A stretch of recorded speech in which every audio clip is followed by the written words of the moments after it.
জীবনে সাফল্য লাভ করতে হলে মানুষকে উচিত পথে চলতে হবে, কিন্তু তার থেকেও বেশি গুরুত্বপূর্ণ হলো এটা বোঝা যে সেই পথে চলতে চলতে কখন আমাদের দাঁড়াতে হবে আর কখন আমাদের চলতে হবে।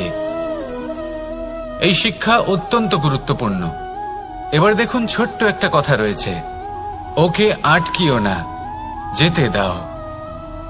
এই বাক্যের অর্থ কি? অর্থ যে কাউকে আটকিও না, যে এগোতে চাইছে তাকে এগোতে দাও, তার পথে বাধা সৃষ্টি করো না। এবার এই ছোট কথাতে এক অনুচিত স্থানে আমি দাঁড়িয়ে পড়ি। আটকাও, যেতে দিও না। এবার এর অর্থ কি হলো? যে এই ব্যক্তিকে আটকাও, তাকে জীবনে এগোতে দিও না, এর পথে বাধা সৃষ্টি করো। এবার এই ছোট কথাতে অনুচিত স্থানে যদি আমি আটকে যাই, তবে ভাবো কত পার্থক্য হলো। এই শিক্ষা কতটা গুরুত্বপূর্ণ সেটা শিখুন, আর এই শিক্ষা আমাদের জীবনে কতটা গুরুত্বপূর্ণ হতে পারে সেইটা বুঝুন। বুঝে যান, শিখে যান জীবনে কখন সামনে এগোতে হবে আর কখন থামতে হবে। মন প্রসন্ন হয়ে বলবে, রাধা রাধা। সময় যা সবকিছুকে সমান করে দিতে পারে, যা সব থেকে বেশি শক্তিশালী, সব থেকে বড় সম্পত্তি, সব থেকে বড় শিক্ষক এবং সব থেকে বড় সুযোগ। এই সময় যখন ভালো যায় তখন তা আপনাকে আমিত্বে মত্ত করে তোলে, অহংকারে নিমজ্জিত করে দেয়। আর যখন খারাপ হয় তখন দুঃখের সাগরে নিজের প্রতি ঘৃণাবোধে নিমজ্জিত করে। তাই এই সময় যা এত শক্তিশালী এক সম্পত্তি, এত মহান একটি ধন, তাকে এমনি এমনি নষ্ট হতে দেবেন না। এই সময়ের সাথে কি করবেন, কিভাবে করবেন তা ভাবতে গিয়ে এবং করতে গিয়ে সময় নষ্ট করবেন না। যদি আপনি এই সময় নষ্ট করেন, তাহলে সময়ও নিশ্চিত করবে যে আপনার সাথে কি করা উচিত। তাই সময়ের সদ্ব্যবহার করুন আর আমার সাথে ভালোবেসে বলুন, রাধা রাধা। আপনারা সবাই একটা গাছের পাতাকে দেখুন, যতক্ষণ পর্যন্ত গাছের সাথে, মানে গাছের ডালের সাথে জুড়ে থাকে, সে সবুজ থাকে, বাতাসের সাথে সে নড়তে থাকে। যতক্ষণ পর্যন্ত ও সূর্য থেকে পাওয়া রশ্মির শক্তি গাছে পৌঁছে দেয়, ততক্ষণ ও ডালের সাথে যুক্ত থাকে। কিন্তু যখন সেই পাতা শুকিয়ে যায়, তখন তার কোনো গুরুত্ব থাকে না। সেই পাতা গাছের ডালে এবং বৃক্ষের কাছে বোঝা হয়ে থেকে যায়। এবং এমন এক সময় আসে যখন সেই ডালটি শুকনো সেই পাতাকে পরিত্যাগ করে। এটাই আমরা এই প্রকৃতিতে দেখি এবং এটাই হলো সত্য। আর এটাই আমাদের জীবনে খুব বড় একটা শিক্ষা। যদি আপনিও নিজের জীবনে নিজের আপনজনদের কাছে বোঝা স্বরূপ হয়ে দাঁড়ান, তাহলে তারা আপনাকে যতই ভালোবাসুক না কেন, ওনারা যদি নাও চান, তাহলেও এমন এক দিন আসবে যখন আপনার আপনজন আপনাকে পরিত্যাগ করবে। সেই জন্য সবসময় আত্মনির্ভর হয়ে ওঠার চেষ্টা করুন, নিরন্তর পরিশ্রম করতে থাকুন। কারোর ওপর বোঝা হয়ে থাকবেন না, বরং তার সাথে মিলে দায়িত্ব পালন করুন। এমনটা করবেন, তাহলে আপনার সম্মানও বজায় থাকবে এবং সম্পর্কের মধ্যে আপনার মূল্যও বজায় থাকবে। আসুন আর আমার সাথে ভালোবেসে বলুন, রাধা রাধা। ঈশ্বর আসলে কে? সংসারের বেশিরভাগ মানুষের কাছে ঈশ্বর হলেন এই সংসারের রচয়িতা, পালনকর্তা। কারোর কাছে উনি জ্ঞাতা, কারোর কাছে উনি হলেন আস্থার প্রতীক, আবার কারোর জন্য শুধুমাত্র অন্ধবিশ্বাস। কিন্তু এই ঈশ্বর কি কোনো শরীর, নাকি একটা বোধ, নাকি শুধুই শ্রদ্ধা? ঈশ্বর হলেন তিনি যিনি হলেন আপনার ইষ্ট। সেই জন্যই তো গুরু, মাতা, পিতা এনাদেরও ঈশ্বরই বলা হয়েছে। যাদেরকে আমরা ঈশ্বর বলে মনে করি, যারা আমাদের ইষ্ট, তারা আমাদের একটি পথ দেখান, একটি দিকে চালিত করেন। সেই পথে চলে আপনি শুভ কর্ম করতে পারেন। আর যখন কোনো ব্যক্তি তার ঈশ্বরের আদেশ পালন করেন, তখন সে নিজে থেকেই শুভ পথে অগ্রসর হয়ে যান। বেশ কয়েকজন মানুষ ঈশ্বরের ওপর আস্থা রাখেন এবং ভাবেন যে অনুচিত কোনো কাজ করা উচিত নয়, ঈশ্বর দেখছেন। ওনারা ভয় পান যে কোনো অনুচিত কর্ম করলে কে জানে তার পরিণাম কি হবে। এমন অনেক ব্যক্তি রয়েছেন যারা ঈশ্বরকে বিশ্বাস করেন এবং জানেন যে ঈশ্বর তাদেরকে দেখছেন, তাই যে যে শুভকর্ম ওনারা করেছেন তার ফল তারা অবশ্যই পাবেন। এবার আপনি ভয় পেয়ে ঈশ্বরকে বিশ্বাস করবেন নাকি বিশ্বাসের দ্বারা ঈশ্বরকে বিশ্বাস করবেন, সেই সিদ্ধান্ত আপনারই। কিন্তু হ্যাঁ, যদি আপনার মনে ঈশ্বরের জন্য কোনো স্থান থাকে, যদি আপনার কোনো ইষ্ট থাকেন, যদি আপনি কাউকে ঈশ্বর মনে করেন যার প্রত্যেক আদেশ আপনি পালন করে থাকেন, তাহলে বলি ঈশ্বর কখনো আপনাকে অনুচিত পথে চালিত করবেন না। আসুন আমার সাথে ভালোবেসে বলুন, রাধা রাধা। কথায় আছে যে স্বপ্ন এবং লক্ষ্য হলো একটি মুদ্রারই দুটি দিক। যতক্ষণ না স্বপ্ন দেখছেন ততক্ষণ বুঝবেন কি করে আপনার লক্ষ্য কি। স্বপ্ন দেখে যদি নিজের লক্ষ্য বুঝতে পারেন, সেটা পেতে চান, তবেই সেটা লাভ করতে পারবেন। কিন্তু স্বপ্ন এবং লক্ষ্য এই দুইয়ের মধ্যে একটা ভারসাম্য রয়েছে যেটা বজায় রাখা প্রয়োজনীয়। একে আমরা বলে থাকি পরিশ্রম। দেখুন, যদি আপনি স্বপ্ন দেখতে চান তাহলে পরিশ্রম ত্যাগ করে নিদ্রা লাভ প্রয়োজন। কিন্তু যদি আপনি লক্ষ্য লাভ করতে চান তাহলে আপনাকে নিদ্রা ত্যাগ করে পরিশ্রম করতে হবে। তাই আলস্য ত্যাগ করুন এবং সিদ্ধান্ত নিন যে আপনি কি চান। আপনার জীবনের এই তুলাদণ্ডে স্বপ্নের পাল্লা ভারী হওয়া প্রয়োজন নাকি লক্ষ্যের? আমার মতে এই দুইয়ের মধ্যে যদি ভারসাম্য বজায় রাখেন তবে পথ নিজে থেকেই সামনে আসবে। শুধু সেই পথে অগ্রসর হতে থাকুন এবং আমার সাথে ভালোবেসে বলুন, রাধা রাধা।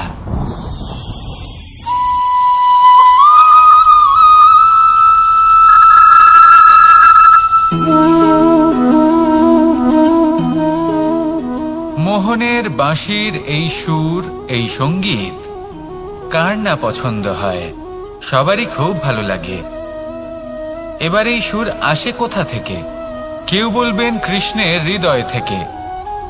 সত্য কথা, এই সুর হৃদয় থেকে নির্গত হয় এবং প্রকট হয় এই বাঁশি থেকে। এই বাঁশিটাকে দেখুন, এই ছিদ্রগুলি দেখুন, প্রত্যেকটা সুর থেকে নিজস্ব একটা স্বর নির্গত হয়।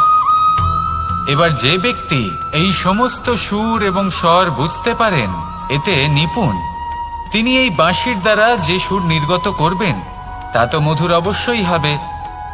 এবার জীবনের সাথেও কিছুটা এরকমই ঘটে। জীবনের কিছু নীতি থাকে, অর্থ, কুটুম্ব এবং আধ্যাত্মিক। যদি জীবনের প্রত্যেকটা মুহূর্ত সুখময় হয় এরকম আপনি চান, তাহলে এই তিনটি নীতিতে আপনাকে নিপুণ হতে হবে। কোনো একটি বিশেষ নীতির প্রতি যদি আপনি বেশি ঝুঁকে পড়েন তাহলে বাকি দুই নীতি থেকে যা সুখ লাভ করা সম্ভব তা পারবেন না। ধন অর্জন করতে হবে পরিবারের জন্য, পরিবারের সুখ মনের শান্তির জন্য, মনে শান্তির প্রয়োজন মনের শুদ্ধতার জন্য। যখন এই মন শুদ্ধ হবে, জীবন শুদ্ধ হবে, পবিত্র হবে, সুন্দর হবে এবং ভালোবেসে বলবে, রাধা রাধা। আমি রথে যাত্রা করি, তাতে বারবার পথে থামি আর দেখি যে আমি অনুচিত দিকে যাচ্ছি না তো, আমি উচিত পথেই যাচ্ছি তো। কারণটা কি? কারণ হলো যাতে আমি পথভ্রষ্ট না হয়ে যাই। জীবনযাত্রাতেও এটাই প্রয়োজন। জীবনযাত্রায় ভোগ বিলাসের পথে হারিয়ে যাওয়া খুব সহজ। বারবার থেমে আপনাকে দেখতে হবে, নিজেকে কিছু প্রশ্ন করতে হবে।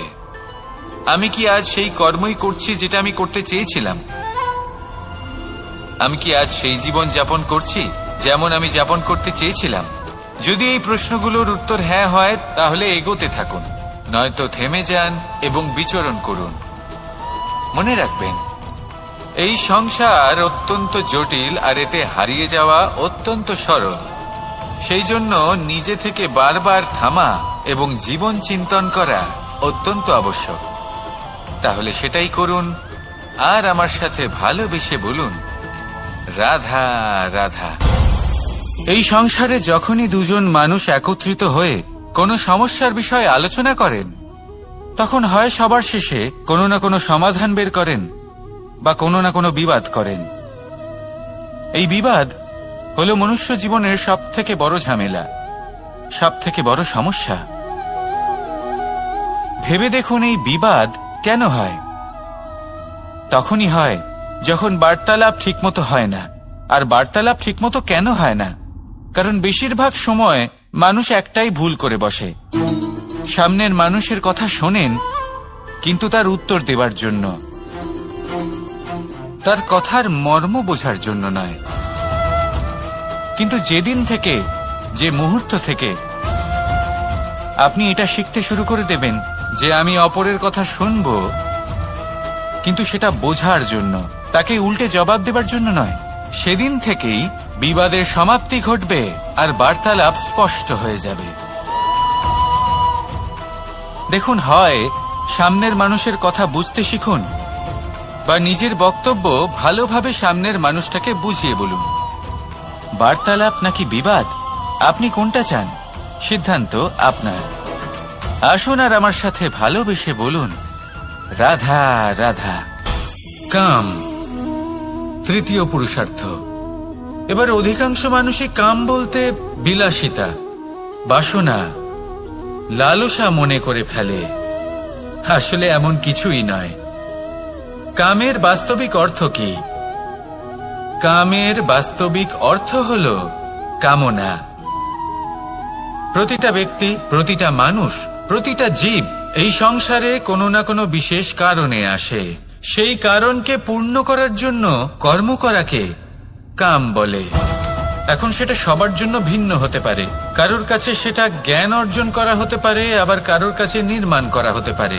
কারোর জন্য পরিবারকে সঞ্চালন করা হতে পারে, আবার কারোর জন্য এই সংসার থেকে পাপ দূর করা হতে পারে। কিন্তু সবথেকে গুরুত্বপূর্ণ হলো যে মানুষ যেন নিজের কর্ম ঠিক করে করে, সম্পূর্ণ যত্ন নিয়ে করে। তৃতীয় পুরুষার্থ মানে এই কাম। এটার অনুচিত অর্থ নিজেকে বোঝানো মানেই সমগ্র জীবনকে অর্থহীন করে দেওয়া। তাই প্রেম দ্বারা আপনার এই সংসারে আসার কারণটাকে অনুসন্ধান করুন, আর এই প্রেমের সাথেই বলুন, রাধা রাধা। প্রেম আড়াই অক্ষর, মাত্র আড়াই অক্ষরের এই শব্দ প্রেম, এর মধ্যে ত্রিলোকের এবং সমগ্র ব্রহ্মাণ্ডের বীজ নিহিত আছে। এমন কি আছে যা এই প্রেম করতে পারে না? যেখানে শক্তি এবং বিদ্যা প্রয়োগ করে আপনি কিছুই করতে পারবেন না, সেটাও প্রেম দ্বারা অর্জন করা সম্ভব। প্রেম চাইলে পাথরেও ফুল ফোটাতে পারে। প্রেম চাইলে ন্যাড়া পাহাড়ের বুক চিরে নদীপথ তৈরি করতে পারে। চাইলে নিরক্ষর ব্যক্তিকে সংসারের শ্রেষ্ঠ জ্ঞানী করে তুলতে পারে। শুধুমাত্র এই প্রেমের জন্য সবার দুষ্টু কানাই ঘনশ্যাম হয়ে উঠেছিল। শুধুমাত্র এই প্রেমের টানেই ত্রিলোকের স্বামী দ্বারকাধীশ নির্ধন সুদামার পদসেবাও করেছিলেন। এই প্রেম হলো সংসারের সবথেকে বড় শক্তি। এই সংসারের আধার হলো প্রেম। এমন কিচ্ছু নেই যা এই প্রেমের পক্ষে সম্ভব নয়। যেখানে বিদ্যা এবং শক্তি সাহায্য করতে পারে না, সেখানে এই প্রেম আপনাকে জয়ী করে দিতে পারে। তাহলে আসুন আর আমার সাথে ভালোবেসে বলুন, রাধা রাধা। আমরা যখনই কোনো যাত্রায় যাব বলে মনে করি, তখনই আমরা প্রস্তুত থাকি আসন্ন বিপদের জন্য বা সংকটের জন্য। যেমন যদি আমাদের মনে হয় যে আজকের পরিবেশ খুব ঠান্ডা হবে, তাহলে আমরা গরম বস্ত্র ধারণ করি বা সেটাকে সাথে নিয়ে যাই। যদি মনে হয় যে বৃষ্টি হতে পারে বা বৃষ্টি হয়ে চলেছে, আমরা দেখছি, তাহলে আমরা একটা ছাতা সাথে নিয়ে নিই। আমরা প্রস্তুত থাকতে চাই এবং এটাই উচিত, এবং সেই কারণেই আমরা যাত্রায় সাফল্য লাভ করি। কিন্তু যদি আমরা কথা বলি জীবনযাত্রা নিয়ে, যা কিনা সব থেকে বেশি গুরুত্বপূর্ণ, তাহলে তার জন্য আমরা পূর্ণরূপে প্রস্তুত থাকি না। আশেপাশের মানুষ, এই সমাজ, আমাদের সাথী, আমাদের মিত্ররা যে কোনো মুহূর্তে বদলে যেতে পারেন। সেই জন্য আমরা নিজেদেরকে কখনো সাবধান করি না, কখনোই নিজেদের প্রস্তুত করি না। আমাদের এটা কখনোই মনে হয় না যে এরকম হতে পারে, আর সেই কারণেই শেষে গিয়ে আমরা অত্যন্ত দুঃখ পাই। একটা অমূল্য শিক্ষা আছে যেটা আমাদের লাভ করা উচিত। সতর্ক থাকা উচিত। এই জীবনযাত্রার জন্য শুধুমাত্র এই পরিবেশের বিষয়ে তথ্য সংগ্রহ করা বা তাকে অনুমান করা এটুকু হলেই চলবে না। আমাদের আশেপাশের মানুষজনকে দেখতে হবে, তাদের স্বভাব পরিস্থিতির ওপর নজর রাখতে হবে। যখন তারা রং পাল্টাচ্ছেন নজর রাখতে হবে, তা অত্যন্ত আবশ্যক। পরিবর্তন আপনার জীবনে অবশ্যম্ভাবী। সঠিকভাবে তার সম্মুখীন হন। আসুন আমার সাথে ভালোবেসে বলুন, রাধা রাধা। আপনি এটা শুনে থাকবেন যে ছোট্ট একটা বালক, সে ঈশ্বরের প্রতিরূপ হয়। কিন্তু এমন কেন বলা হয় তা কি আপনি কখনো ভেবে দেখেছেন? আমি আপনাকে বলছি, কোন একটা ছোট্ট বালককে দেখুন, সে কি করে? সকলকে সমান চোখে দেখে। ওর মনে না কোনো ছলনা রয়েছে, না কোনো কপটতা, না অহংকার রয়েছে, আর না কোনো বিষয় নিয়ে কোনো চিন্তা। সকলকে সে সমান চোখে দেখে আর নিজের মধ্যেই প্রসন্ন থাকে, সকল বিকার থেকে মুক্ত। এগুলোই তো সেই গুণ, সেই বালকের মধ্যে, যা হলো ঈশ্বর স্বরূপ। এবার ভেবে দেখুন, যদি প্রত্যেকটা মানুষ এই ছোট বালকের মতো সেই সব গুণ নিজের মধ্যে জাগ্রত করে তোলে, তাহলে কি হবে? তারাও ঈশ্বর তুল্য হয়ে উঠবে। তাই আপনিও এটাই করুন, নিজের মনকে বিকার মুক্ত করুন সেই ছোট্ট বালকের মতো। মনের মধ্যে না কোনো চিন্তা রাখবেন, না মোহ, না ক্রোধ, না কোনো রকমের ছলনা বা কপটতা। সবাইকে সমান চোখে দেখুন আর নিজের মনেই প্রসন্ন থাকতে শিখুন। এই মন প্রেমময় হয়ে বলবে, রাধা রাধা। এই পুস্তক বড়ই কাজের জিনিস। কাহিনী হোক, কবিতা হোক, স্মৃতি হোক, এতে যাই লিখে দেবেন তা ভবিষ্যতের পুঁজি হয়ে যাবে। কিন্তু যদি কখনো এমন হয় যে এই পুস্তক ময়লা হয়ে যায়, বা যদি কোনো পাতায় আপনি ভুল করে কালি ফেলে দেন, বা কোনো বাক্য লিখতে গিয়ে আপনি ভুল করে ফেলেন, তাহলে আপনি কি করেন? সেই পুস্তক কি আপনি তুলে ফেলে দেন? না, তাই তো। শুধু একটা পাতা ছিঁড়ে ফেলেন, যাতে সেই পুস্তক সঠিক থাকে, সুন্দর হয়ে ওঠে। এই পুস্তকের মতোই হয় আমাদের সম্পর্ক। তার সেই এক পাতা, একটা ভুল। তাই যে কোনো সম্পর্কে যদি কারোর কোনো ভুল হয়ে গিয়ে থাকে, তাহলে সেই ভুলকে সম্পর্ক থেকে দূরে করা সঠিক হবে। সেই ভুলকে ভুলে যাওয়াই সঠিক হবে। সেই সম্পর্ক ভাঙা নয়, সেই সম্পর্ক সামলে রাখুন। কারণ ভুল তো সবার দ্বারা হয়। যদি এরকম করেন, তবেই জীবনরূপী পুস্তক আরো সুন্দর হয়ে উঠবে। একে অপরকে ক্ষমা করতে শিখুন, একে অপরের ভুলকে ভুলে যেতে শিখুন। তারপর দেখবেন এই জীবনে আরো আনন্দ আসবে, আর এই সম্পর্ক নিঃশ্বাস নিতে থাকবে। রাধা রাধা।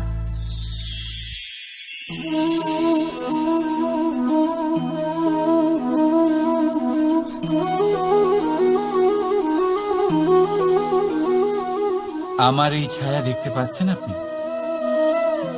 প্রকাশের স্রোত যখন মধুর আর দূরে থাকে, তখন এই ছায়া লম্বা হয়ে যায়। কিন্তু যেই প্রকাশের স্রোত মাথার উপরে চলে আসে, এই ছায়ার আকার ক্রমশ ছোট হতে থাকে, আর অন্ধকারে তো এই ছায়া বিলুপ্ত হয়ে যায়। কিছুটা এরকমই হয় আমাদের অহংকার। সুখের আগমন হলে, বৈভবের উপলব্ধিতে এটা বাড়তে থাকে। কিন্তু যেই সংকটের তাপ বেড়ে ওঠে, অহংকার ছোট হতে থাকে। আর যখন সংকটের এই অন্ধকার আমাদের চারিদিক থেকে ঘিরে ধরে, তখন এই অহংকার আমাদের ছায়ার মতোই বিলুপ্ত হয়ে যায়। তাই সেই কারণে আপনার জীবনে সংকটের আগমন আপনার অহংকার নষ্ট করেই দেবে, কিন্তু তার জন্য সংকটের অপেক্ষা কেন করবেন? এই অহংকারকে বাড়তেই দেবেন না, উৎপন্ন হতেই দেবেন না। বিবেকের সুতো দিয়ে বেঁধে রাখবেন একে। দেখুন, আমি শ্রেষ্ঠ, এটা বিশ্বাস করতে কোনো আপত্তি নেই, কিন্তু শুধুমাত্র আমি শ্রেষ্ঠ, আর কেউ নয়। এই আত্মসম্মান নয়, এ হলো অহংকার। আর অহংকার আর কিছুই নয়, শুধু পতনের দিকে প্রথম পদক্ষেপ। আর এই জীবনে পতনের দিকে নয়, প্রেমের দিকে এগিয়ে যান। আর আমার সাথে ভালোবেসে বলুন, রাধা রাধা। আপনি কি কখনো ফলে ফুলে পরিপূর্ণ বৃক্ষ দেখেছেন? তার ডালগুলো কিরকম স্বাধীনভাবে বেড়ে ওঠে, কিন্তু যদি এই ডালগুলো মূলের সাথে ঠিকভাবে যুক্ত না থাকে, সেই বৃক্ষের মূলগুলি গভীর না হয়, তাহলে কি হবে? তাহলে কি সে সেই সব সুবিধা পাবে? কখনোই নয়। সেই বৃক্ষের ডাল পড়ে যাবে, সেই বৃক্ষ ভূমিষ্ঠ হয়ে যাবে। ঠিক সেইভাবেই চিন্তা ভাবনার স্বাধীনতার আনন্দ আপনি তখনই আস্বাদন করবেন যখন আপনার শিক্ষা গভীর হবে। তাই স্বাধীন থাকুন দৃষ্টিভঙ্গিতে, কিন্তু যুক্ত থাকুন শিক্ষার সাথে। রাধা রাধা। সমাজ, আমরা এই সমাজে বাস করি, আর বহুবার একটা গুরুত্বপূর্ণ কথা ভুলে যাই। এই সমাজ আমরা সকলে মিলে তৈরি করি। সমস্ত সময় কাটিয়ে দিই এইটা ভাবতে ভাবতে যে এই সমাজ কি ভাববে, আমার কি করা উচিত, আমার কি ভাবা উচিত, কি পড়া উচিত, কোনটা সঠিক কোনটা ভুল। যদি আমি এটা করি, তাহলে কয়েকজনের এটা মনে হবে না তো যে আমি খারাপ, যখন আমি তা নই। মনে ভয় উৎপন্ন হয় সেই কয়েকজন মানুষের জন্য। তার কারণ হলো আমরা আমাদের মনের কথা শুনতে পাই না, না শুনতে পাই, না বলতে পারি, আর না করতে পারি। সেই কয়েকজন মানুষের ভয় আমরা খারাপের বিরোধিতা করা ছেড়ে দিই। কিন্তু কখনো নিজেকে জিজ্ঞেস করুন, শেষ পর্যন্ত কারা এই কয়েকজন মানুষ? এই সংসারে প্রতিটি মানুষেরই নিজের আলাদা আলাদা ব্যক্তিত্ব আছে, আলাদা দৃষ্টিভঙ্গি আছে। তাই যদি আপনি এটা ভাবেন যে আপনি সবাইকে খুশি করতে পারবেন, তাহলে আপনি ভীষণ বড় ভুল করছেন। জীবনে কর্ম তাই করুন যাতে আপনার অন্তরাত্মা সন্তুষ্ট হয়। আর অন্তরাত্মা সন্তুষ্ট তখনই হবে যখন আপনার কর্ম শুভ হবে। তাই নিজের মনের কথা শুনে এই সংসারে শুভ কর্ম করতে থাকুন, তবেই এই সংসারের কর্মে আপনি সার্থক হবেন। রাধা রাধা। এই পাতাকে দেখুন, কত কোমল, কত শীর্ণ। যদি এর উপরে একটুও জোর খাটান, বেঁকে যাবে। পাতা তো এরকমই হয়, একটু জোর খাটালেই তা বেঁকে যায় এদের নমনীয়তার জন্য। কিন্তু ওদের এই নমনীয়তার জন্য ঝড়ে বিপর্যয়ে ওরা ভেঙে পড়ার থেকে বেঁচে যায়।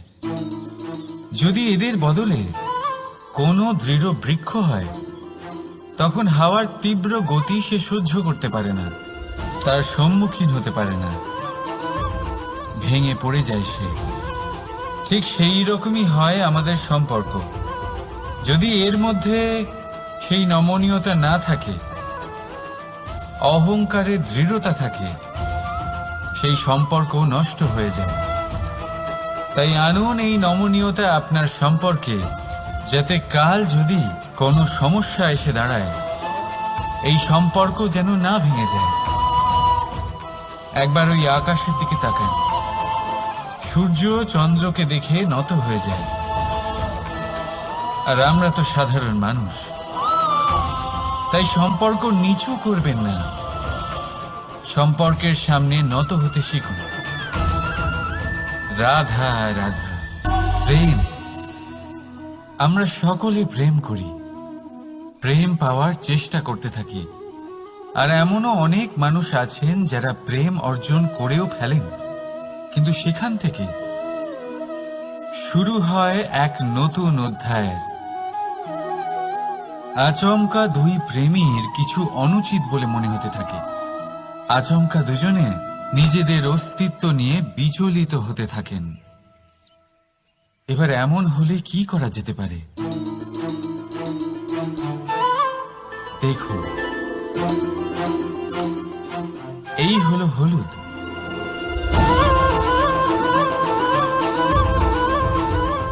আর এই হলো চুন।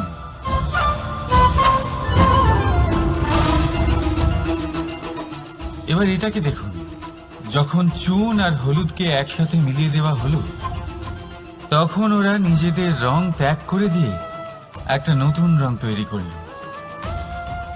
প্রেমের রঙও কিছুটা এইভাবে অর্জন করা হয়। এখানে কোনো আমি থাকে না, শুধু আমরা হয়, শুধু একাত্ম হয়। সেই জন্য ত্যাগ করুন নিজের অস্তিত্বকে, আর মনের উত্তেজনাকে আলিঙ্গন করুন। তারপর দেখুন আপনার এই প্রেম আপনাকে কোথায় কোথায় নিয়ে যায়। রাধা রাধা। এই সংসারে অসংখ্য মানুষ অর্থ আর সামর্থ্য দিয়ে মূল্যায়ন করেন যে কোনো মানুষের, নিজেদেরও আর অন্যদেরও। আর বহুবার অর্থ আর সামর্থ্য অর্জন করতে গিয়ে আমরা সময়, সম্পর্ক আর স্বাস্থ্য পিছনে ফেলে আসি। আমরা তার খেয়াল রাখি না। ভাবি যে একবার এই অর্থ আর সামর্থ্য অর্জন করে নেওয়ার পর তারপর সময়ও আমাদের কথা মতো চলবে, সম্পর্কগুলো আরো মধুর হয়ে যাবে, আর স্বাস্থ্যও আমাদের হাতের মুঠোয় থাকবে। কিন্তু এই অর্থের জন্য যখন আমরা এই তিনটেই হারিয়ে ফেলি, তখনই আমরা বুঝতে পারি যে আমরা কতটা অর্থহীন ছিলাম। আর তারপরে সংসারের সমস্ত অর্থ সংগ্রহ করে নেওয়ার পরেও আপনি আপনার ফেলে আসা সময় কখনোই ফেরত পাবেন না, না সেই সম্পর্ক আর না সেই স্বাস্থ্য। সেই জন্য এই তিনটির মূল্যই বুঝে নিতে শিখুন অনেক দেরি হয়ে যাওয়ার পূর্বে।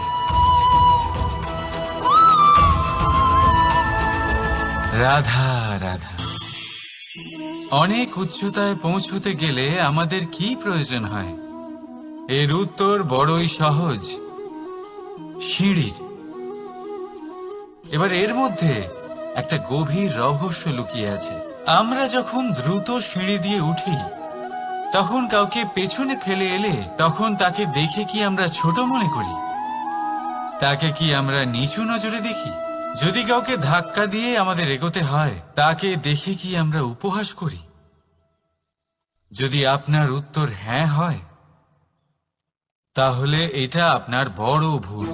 আপনার সিঁড়িতে যার সাথেই দেখা হোক, মধুর সম্পর্ক বজায় রাখুন, স্নেহময় ব্যবহার করবেন তার সাথে, বিনম্র থাকবেন। কারণ যে সিঁড়ি দিয়ে আপনি উঠছেন, মনে রাখবেন সেই সিঁড়ি দিয়ে আপনাকে নিচেও নামতে হবে। যদি এই সিঁড়ি না থাকে, তাহলে নিজের বিজয় উৎসব অবশ্যই পালন করবেন, কিন্তু যারা পিছনে থেকে যায় তাদের নিয়ে উপহাস কখনো করবেন না। রাধা রাধা। ভাবুন আমি কি করছি। আমি স্নান করতে চেষ্টা করছি। এই সরোবরে আমি আমার প্রতিচ্ছবি দেখতে পাচ্ছি। এবারে আমি যদি মনে মনে একথা ভেবে নিই যে আমার প্রতিচ্ছবির স্নান করা, এর অর্থ হলো আমার শরীরে স্নান করে নেওয়া, সেটা কি সঠিক হবে? এমন কি সত্যি হয়? না, কখনোই না। কারণ আপনার শরীর স্বয়ং আপনার অধীনে। যতক্ষণ না আপনি নিজের শরীরকে ভেজাবেন, ততক্ষণ আপনার প্রতিচ্ছবি ভিজবে না। এবারে আপনি ভাবছেন আমি এই অযথা কথাগুলি কেন বলছি, কারণ এই কথাগুলোর সম্পর্ক আছে আমাদের জীবনের অভিজ্ঞতার সাথে। আমাদের জীবনের এই অভিজ্ঞতা অত্যন্ত গুরুত্বপূর্ণ হয়।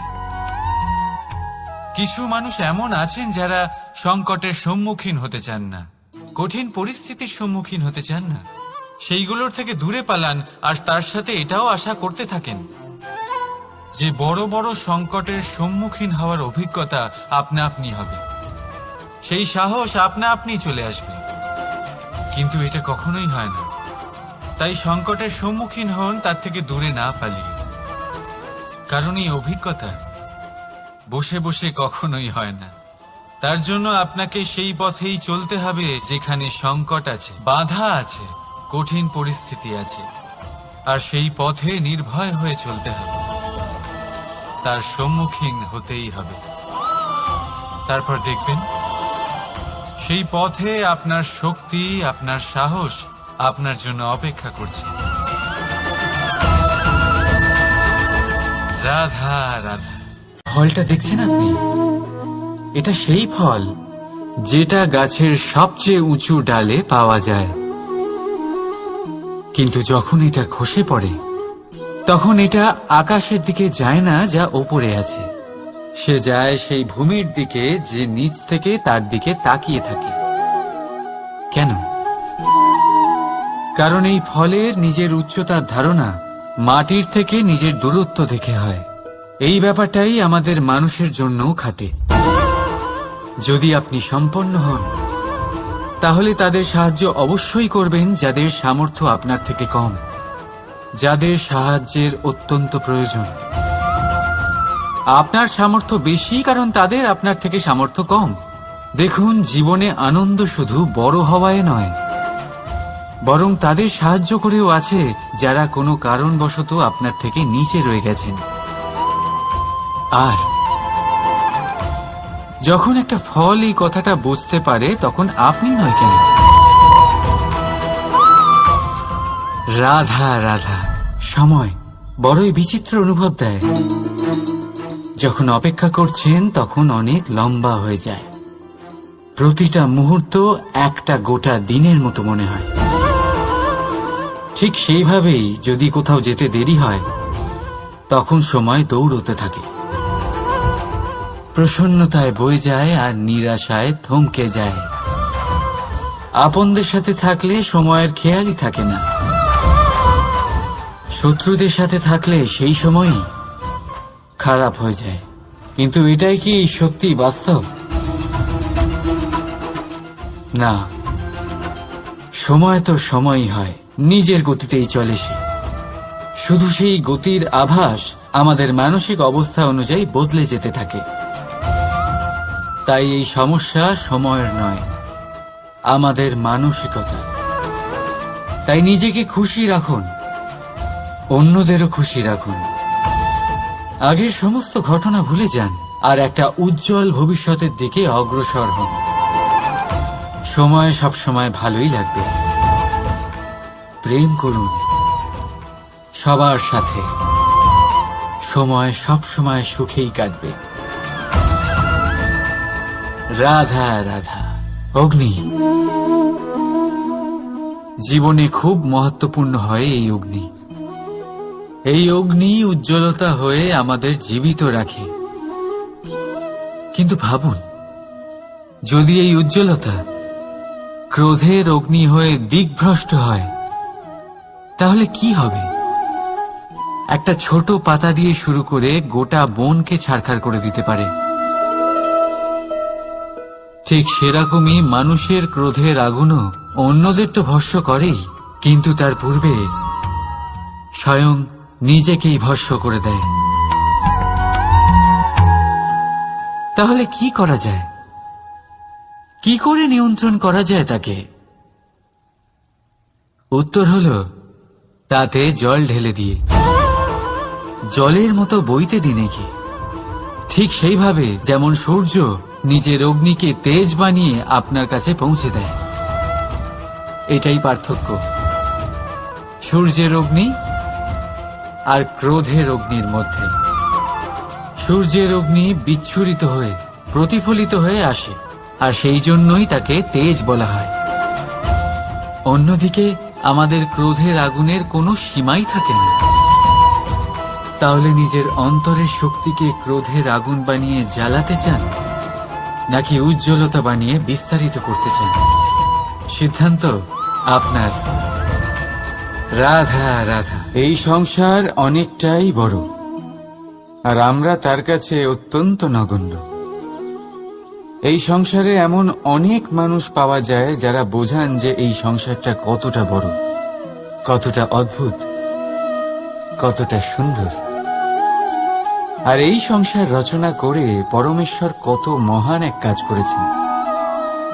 কিন্তু আপনি এই জীবনে মাত্র কয়েকজন মানুষকেই পাবেন যারা আপনাকে এটা বলবেন যে এই সংসারে আপনি কতটা গুরুত্বপূর্ণ, আপনি কতটা অদ্ভুত। যদি আপনি তাদের সাথে থাকেন তাহলে তারা নতুন কিছু সৃষ্টি করতে পারেন, এই সংসারকে আরো কতটা পবিত্র করতে পারেন। তাই এই সংসারকে গুরুত্ব না দিয়ে সেই মুষ্টিমেয় কিছু মানুষকে গুরুত্ব দিন, কারণ তারাই হলো আপনার আপনজন, আর তারাই আপনাকে সঠিক পথে চালিত করবে। মানুষকে তো বর্ষার স্রোতও বয়ে নিয়ে যেতে পারে, তাকে সাগরও ডুবিয়ে দিতে পারে, কিন্তু গঙ্গা জল সবচেয়ে বেশি শুদ্ধ, কারণ তার কয়েক ফোঁটা মানুষকে মুক্ত করে দেয়। রাধা রাধা। এ হলো একটা পাতলা সুতো। ভাবছি যদি এটা দিয়ে আমি পোশাক বানাই তাহলে নিজের জন্য কত সুন্দর একটা পোশাক বানাতে পারবো। কিন্তু যদি এটা আমি... চিন্তা করবেন না,